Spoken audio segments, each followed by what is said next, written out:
we could find ways to intervene more effectively during the relatively formative and teachable years of adolescence, I believe we'd have far fewer adults booking appointments later in their lives. What about the church?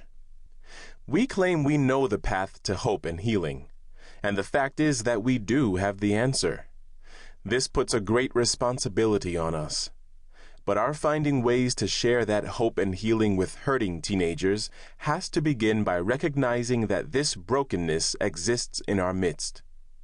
There may very well be kids in our congregations, kids of fine-looking families who are choosing to deal with their pain in self-destructive ways. But what about those who probably will never darken the doorways of our churches on their own? We must find new ways to open our faith communities to those who most need the good news of the gospel. We can't do this simply by inviting kids into our youth ministries. Perhaps that's the way some youth will enter our communities of faith.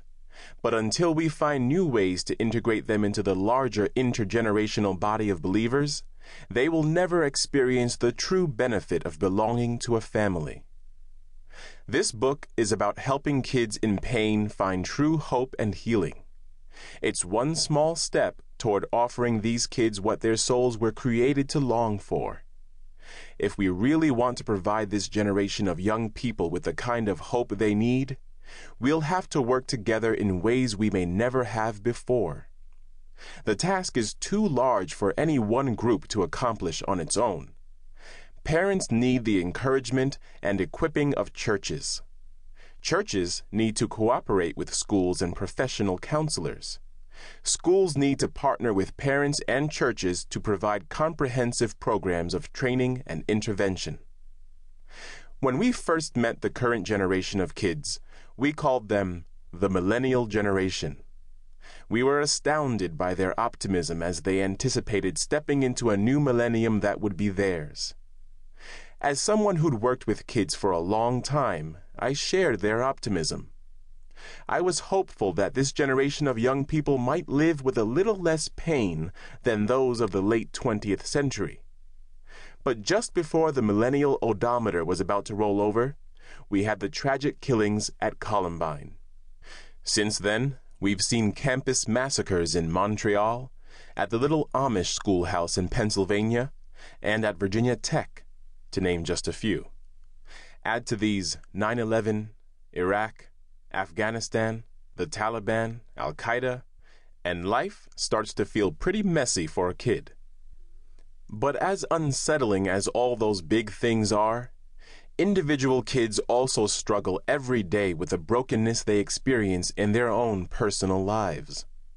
Kids wrestle daily with the realities of fractured families, insecurities at school, questions about God, uncertainty about where they fit with their friends, and fears about their future. The bottom line is this: if we genuinely care about kids, we'll want to take the time to hear their stories. We'll want to help them try to make sense of some of the confusion they feel and the pain they bear. We'll want to help them sort through their options in responding to that confusion and pain, and we'll want to walk with them toward the light that has given us hope. It's what each of us has been called to. A note about quotations and case studies. I've had the privilege of working with kids and their families for a long time, more than 35 years as I write this. Over the course of those years, many of these youth have allowed me access to places in their lives few people have the opportunity to see. They've told me deeply personal and private stories of events that have happened to them. They've shared poetry, letters, journal entries, and art that represented the raw reality of what their hearts were feeling at a given moment.